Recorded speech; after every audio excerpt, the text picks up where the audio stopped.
ela tinha voltado do Brasil e ela estava muito entusiasmada com o Tatu Canara.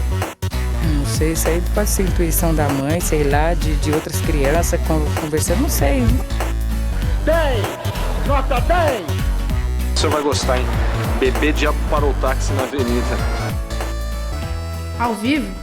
É muito pior.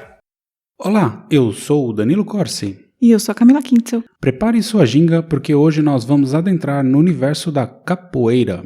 Hoje é dia da história de Manuel Henrique Pereira, um baiano de Santa Amaro que, no começo do século XX, aperfeiçoou a técnica praticada no recôncavo baiano e se tornou uma lenda. Santa Amaro da Purificação? Exatamente. Cidade do Caetano. Exatamente. Numa vida envolta em mistérios e lendas, Manuel Henrique era um conhecido espancador de policiais, coisa que o fez ganhar o apelido de Besouro Mangangá, e fez sua fama de capoeirista, vingador e desordeiro.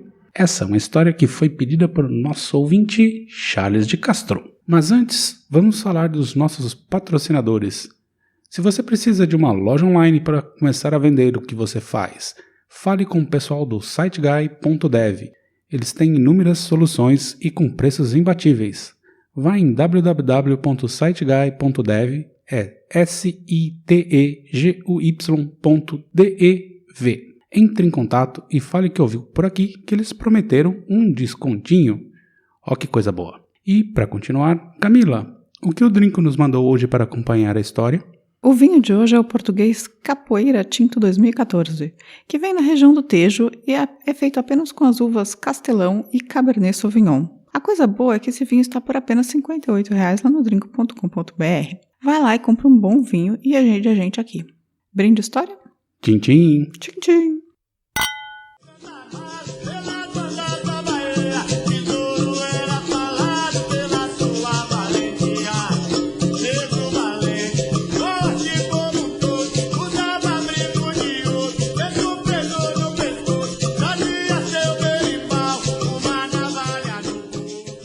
Bom, vamos lá. Para começar, preciso dizer que boa parte do que vou relatar aqui não tem uma fonte 100% segura, além de ter poucas informações realmente confiáveis, porque boa parte delas vem de tradições orais, algumas lembranças de pessoas que conviveram com o nosso personagem e com o passar do tempo deram outras versões para a mesma história.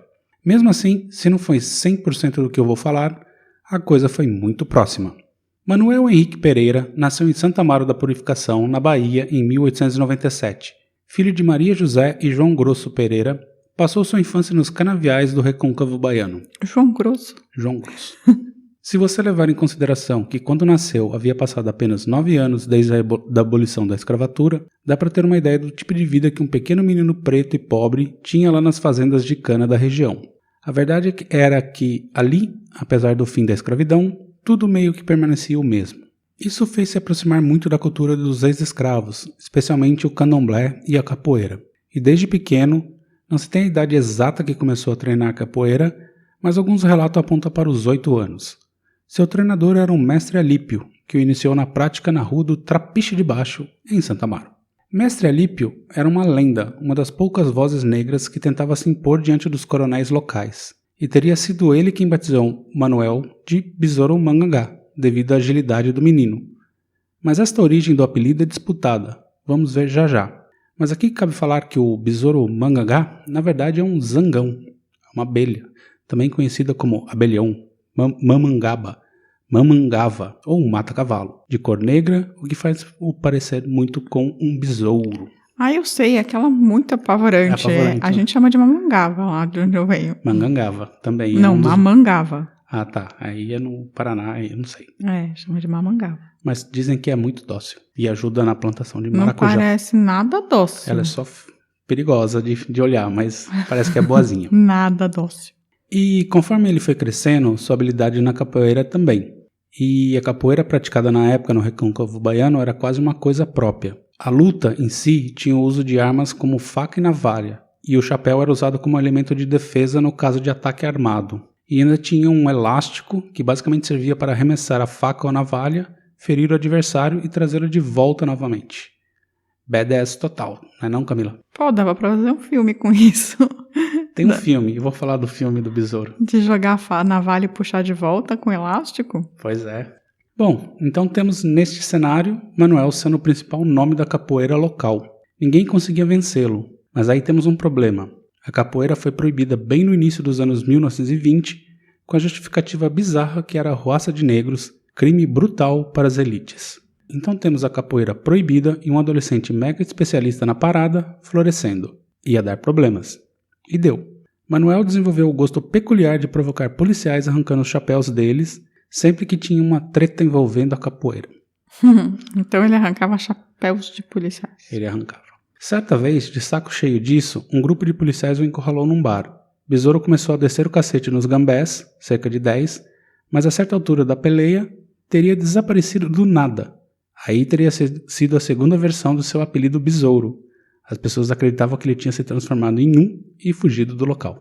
A Mix usou gambé, que é uma palavra que a gente usa todos os dias para falar policial. Você queria que colocasse que tira? Os tiras, mas Os é tiras. que olha lá os gambés vindo. Os gambés. A crença era alimentada porque diziam que ele era uma espécie de favorito de Yansan, uma orixá guerreira, e carregava também um patuá de Xangô, a divindade da justiça. Também corria a lenda que ele tinha um pacto com Exu. Mas se você quiser saber as histórias dessas entidades, vai ter que acompanhar o Eu e Deuses, o outro podcast da Camila. Aqui eu não vou contar a história deles, não. Ai, gente, eu não contei nenhuma dessas histórias ainda. Olha só. Mas se vocês me pedirem, eu posso contar. Eu contei de manjar só. A crença geral é que ele tinha o corpo fechado, ninguém poderia derrubá-lo. Supostamente, perto dos 17 anos, serviu o exército. Certo dia, viu entre os objetos confiscados pelo exército um berimbau, e porque a capoeira estava proibida. Besouro tentou dar uma carteirada e pegar o instrumento, mas não deu certo. Seu superior falou que aquilo era uma ferramenta de vagabundos e vadios e que um soldado nada tinha a ver com o instrumento. O resultado foi uma briga entre ele e só com a ajuda de outros 15 soldados conseguiram apartar a treta. Ele acabou expulso do exército e passou a trabalhar nas fazendas do Recôncavo. Ele era também um belo encrenqueiro, né? Ele era. Entendi. Mas ele só encrencava com autoridades. Só com gambés. Com gambés. Meganhas. E soldados. Eu vou ficar usando outras palavras para polícias. Tem vários apelidos. Aí, entre um trabalho e outro, ele continuava a atormentar os policiais e soldados. Um dia, no Largo de Santa Cruz, obrigou um soldado a beber cachaça até quase passar mal. O milico correu para a caserna e contou para o comandante do destacamento, Cabo José Costa, que foi junto com outros 15 praças para conduzir o homem preso, morto ou vivo. Não seria vivo ou morto? Vivo ou morto, mas eu resolvi inverter porque eu achei melhor. Ok. Besouro, vendo os soldados chegando, saiu do bar e se encostou em uma cruz que havia no largo e, com os braços abertos, disse que não se entregava. Então, os soldados abriram fogo e só pararam quando Besouro estava caído no chão. O cabo José Costa chegou perto do corpo e deduziu que estava morto, quando, de repente, Besouro se levantou, tomou sua arma e ordenou que ele levantasse as mãos, depois mandou que os outros soldados fizessem o mesmo e mandou todos embora e cantou os seguintes versos. Lá atiraram na cruz, eu de mim não sei, se acaso fui eu mesmo, ela mesma me perdoe. Besouro caiu no chão, fez que estava deitado. A polícia, ele atirou no soldado. Vão brigar com caranguejos, que é bicho que não tem sangue. Polícia se briga, vamos pra dentro do mangue. Gente, essa história é muito fictícia. Total. Mas isso é tudo histórias compiladas depois de testemunhas, assim. Entendi. Que Mas tem várias versões sobre o mesmo atiraram caso. pra caramba nele e ninguém acertou. Mas era o corpo Se fechado. bem que era a né? polícia brasileira também. Também, polícia ambiental. Não, essa é do Cidade Invisível. Pois é. E, obviamente, um cara que faz isso não dava vida fácil para os coronéis da região por onde trabalhava. Uma história contada pelo primo de Besouro, o mestre Cobrinha Verde. Não, peraí. O primo de Besouro, o mestre Cobrinha Verde. Cobrinha Verde. Era que, uma vez ele conseguiu um emprego em uma usina de Santa Amaro, onde o patrão tinha a fama de não pagar os funcionários. Diziam que quando era chegado o dia do pagamento, o patrão simplesmente dizia que o salário quebrou para São Caetano. Essa era uma expressão usada na região que significava que não haveria salário. Além do mais, dizia que quem contestasse o patrão era surrado e amarrado em uma árvore até o final do dia. Besouro, já tendo tomado conhecimento disso, ficou esperando sua vez de receber. Quando foi chamado, o patrão disse a frase: seu salário quebrou para São Caetano. Mas acontece que ele não estava ligado que era o Besouro. Então ele pegou o patrão pelo cavanhaque e disse: pague o dinheiro do Besouro. Paga ou não paga? O patrão, morrendo de medo, pagou o Besouro, que pegou o dinheiro e foi embora. Entendi. Entendi, mas ele não fez a revolução ali, fez o patrão pagar todo o resto dos amigos? Não fez, mas ele tava juntando ali, né? Uhum. Mas não era esse tipo de revolucionário, não era um comunista. Entendi, não era comunista. E, obviamente, ele foi tomando a importância que o mestre Alípio tinha. Ele sempre tomava partido dos mais fracos nos vários embates com os fazendeiros da região. Então, por outro lado, ele também sempre dava umas cascudas na galera. Discutível porque não pegou o dinheiro dos seus amiguinhos. Não pegou. E por ter fama de problemático entre os coronéis, ele era obrigado a ser uma espécie de trabalhador nômade. Nunca ficava muito tempo em uma fazenda de cana. Seu roteiro era basicamente de Santa Amaro para Maracangalha e vice-versa, sempre buscando emprego. E foi numa dessas peregrinações que sua história acabou abruptamente. Maracangalha da música? Eu vou pra Maracangalha, eu vou. O besouro foi. Há duas versões para o seu fim. A primeira era que um grupo de policiais finalmente conseguiu pegá-lo de jeito numa emboscada noturna. Mas a história oficial, por assim dizer, é mais épica. Besouro arrumou um emprego de vaqueiro na fazenda de um tal Dr. Zeca, em Santa Amaro.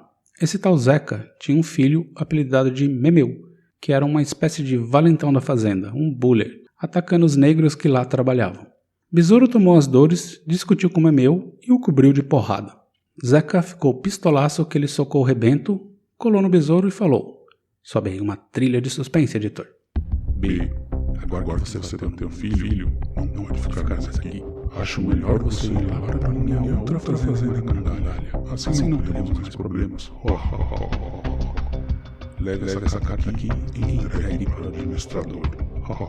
Que foi isso, Danilo? É a imitação do Zeca. Ah, o Zeca é malvado. Zeca é malvado. E o Zeca chamava o Besouro de B. B, que ele era... O Zeca devia ser paulistano. É, então. Besouro era analfabeto e não pôde ler a carta. Então pegou seu cavalo, pocotó, pocotó, Pelo pocotó. amor de Deus. Desculpa, eu vou ter um ataque de riso no meio do episódio. Aposto que os ouvintes agora estão se sentindo cavalgando pelo recôncavo baiano, né não, capitão? Pocotó. Então, lá foi ele, Pocotó. Chegou na fazenda de Maracangalha e entregou a carta para o administrador. Na carta estava escrito: o portador dessa deve ser morto. Tum, tum. Zeca tinha delegado a morte do besouro para outro. Típico do agronegócio brasileiro, né? Mate o portador. Mate o portador. O administrador então falou para o besouro esperar até o dia seguinte, que ele ia ver o que dava para fazer. Na manhã seguinte, besouro foi ter com o administrador e se viu cercado por 40 homens, que abriram fogo imediatamente. Mas ele tinha um corpo fechado. Jesus, peraí, quão fechado é esse corpo? Pois é, as balas não o atingiram. Porém, um dos homens de Zeca, Eusébio da Quibaca, era conhecedor da história do corpo fechado e sabia como anular. Ele se aproximou por trás do besouro e o atacou com uma faca de tucum, que é uma faca feita com madeira da árvore de mesmo nome, comum na região. É uma espécie de palmeira. E, segundo as lendas, é a única coisa que derruba alguém com o corpo fechado. Besouro surpreendido se virou para o atacante e levou uma facada na barriga. Gente... Besouro ferido ainda conseguiu fugir e foi até a Santa Casa de Santa Amaro, mas não resistiu ao ferimento mágico. No dia 8 de julho de 1924, Manuel, o besouro, morreu aos 27 anos de idade. O registro de sua morte diz: Besouro é Manuel Henrique Pereira, vaqueiro, mulato escuro, natural de Santa Amaro da Purificação, residente na usina de Maracangalha, deu entrada na Santa Casa de Misericórdia de Santa Amaro da Purificação, Bahia, com um ferimento perfuro inciso do abdômen. Veio a falecer no dia 8 de julho de 1924, às 7 horas da noite, conforme o registro na folha 42, volume do livro número 3, linha 16, leito 418, da entrada e saída de doentes. Eita, então levou uma facada na barriga e morreu o besouro Mangangá muito jovem. Muito jovem, mas era a faca mágica, né? E sua morte o levou imediatamente ao posto de um herói brasileiro, um homem que, com sua própria força, sempre lutou contra as injustiças praticadas contra um povo menos favorecido. Tornou-se mito com várias canções feitas a seu respeito. 2 de seus alunos na capoeira, o mestre Cobrinha Verde e Siri de Mangue, continuaram seu legado. Mas, com os dois, a capoeira foi se expandindo e o nome de Besouro Mangangá ficou conhecido no resto do Brasil e também por todo o mundo. E por sua luta contra essa opressão, hoje ele é o símbolo da capoeira em toda a Bahia. E aí, Camila? O que você achou da história? Gostou? Não gostei muito não, pra ser bem sincera. É muito interessante a história do Besouro Mangangá, mas ele teve uma vida bem zoada, né? Ele bem sofreu triste, pra caramba, assim, assim, então ele morreu era super fudido, jovem. Né? Analfabeto, Analfabeto, foi explorado, apanhou, capoeira proibida, tipo, teve uma vida bem desgraçada, assim. Basicamente pelo que eu li, assim, naquela região da Bahia nessa época, assim, o trabalho que os negros tinham era praticamente uma continuação da escravidão, né? Subemprego.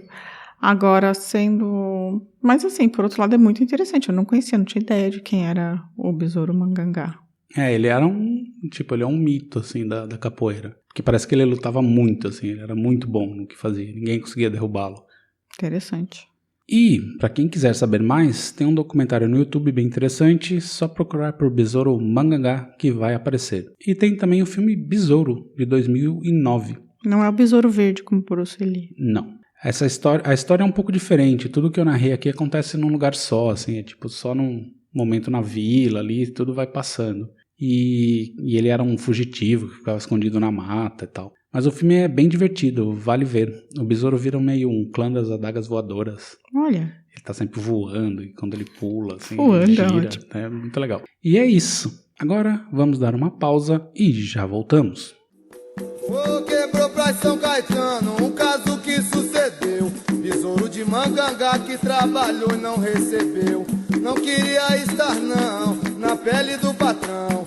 Nem ver o que besouro faz com a cabeça, os pés e as mãos. Camila, se alguém aí quer me desafiar, eu, Besouro de Jundiaí, pra jogar capoeira, como faz? Por favor, faça isso, eu gostaria muito de ver. Escreva um e-mail, porque com a ginga de Danilo, a ginga e a malemolência de Danilo vai ser uma coisa inacreditável de ser. Derrota em 30 segundos. Né? Por favor, escreva para contato@muitopior.com.br, já marcando o horário da peleja, porque eu quero estar lá. Mas você também pode mandar recados pelo Facebook ou pelo Instagram, escrever comentários no YouTube, escrever comentários no nosso site. E acho que é isso. Acho que sim, né? Twitter também, né? Twitter também. Bom, agora os recadinhos. Primeiro, um salve geral para quem chegou recentemente para ouvir a gente lá no YouTube. Salves para Lagosta de Pedra, Juliana Ferreira, e Rogério Arada e Pedro Alves. Já o Eugênio Kish falou perfeito para o nosso episódio sobre a primeira favela do Brasil. Valeu, Eugênio. A Andréia Cubas falou que tem saudade da coleção de porquinhos de plástico do Banestado. Você tinha, Camila? Eu tinha vários porquinhos, porque meu pai trabalhava no Banestado, então eu tinha esse poder, esse super poder de ter vários porquinhos de todas as cores que eu quisesse. O Luiz Maximiano também falou isso, ele é meu amigo, ele comentou quando eu compartilhei o nosso episódio no Facebook, ele também comentou que um dos sonhos dele era ter a coleção de porquinhos, mas eu tinha. A única coisa ruim dos porquinhos do Banestado é que eles eram feitos de de plástico, né, insuflado assim, e quando você enchia o porquinho, você tinha que cortar a cabeça do porco para tirar as moedas lá de dentro, assim, não era muito bonito para as crianças, sabe? Eu já tava treinando ali para as pessoas virarem vegetarianas. Para fazer porco no rolete, no Paraná, uma coisa clássica. Já o Márcio Fabiano, disse que o nome completo dele é Márcio Fabiano Mouro e torce por Maringá. Gente, que mentira! Mentira, ele não disse nada disso, mas disse que é paranaense. E que também gostou do episódio e que tá voltando de Assunção, agora que o Giancarlo apareceu. Ele tá salvo da máfia giancarlesca. Força, Má. Isso, se cuida, Má. Se cuida. Coisa nostra. O Kitros falou que queria comentar algo legal, mas que acho que é Kitros. Kitros, sei lá. Falou que queria comentar algo legal, mas que é um boçal maldito. Mas gostou do podcast e disse que estávamos soltinhos no episódio do Banestado. Somos arrozinhos mesmo, não? Não somos, não. Bem soltinhos. Fale por você, eu não sou soltinha, não. Eu sou uma pessoa séria e com medida. Entendi. Bom, foi isso que eu selecionei pra hoje. Tem mais algum, Camila, que você pegou por aí? Que eu peguei por aí? Não. Acho que tá tudo bem. Acho que é isso, assim, de recados. Meus e-mails e tal? Não, tem a Caroline Sala, que sempre tá lá dando curtir nos nossos episódios, eu gosto muito. Tem os nossos amigos de sempre, assim, tá aumentando, as visualizações estão aumentando, a gente gosta muito. Audições também. Eu falei visualizações porque eu controlo mais pelo YouTube. Mas sim, as audições também têm aumentado. Espalhe a palavra, por gentileza. Isso, divulguem a gente, compartilhe, ajuda a gente. Você não precisa, comprar vinho no Drinco, se você não gosta de beber. Também pode. Você também não precisa fazer um site gás se não tiver nenhum site pra fazer, mas pode. Agora, o mínimo que você poderia fazer é, compartilhar a gente, compartilhar, manda no WhatsApp da família, né? Manda pra aquele seu inimigo, pelo menos. E é isso. Semana que vem estaremos de volta. Sim, sim. Tchau, tchau. Um beijo. Tchau. Ao vivo é muito pior. Este programa é um oferecimento de drinco.com.br.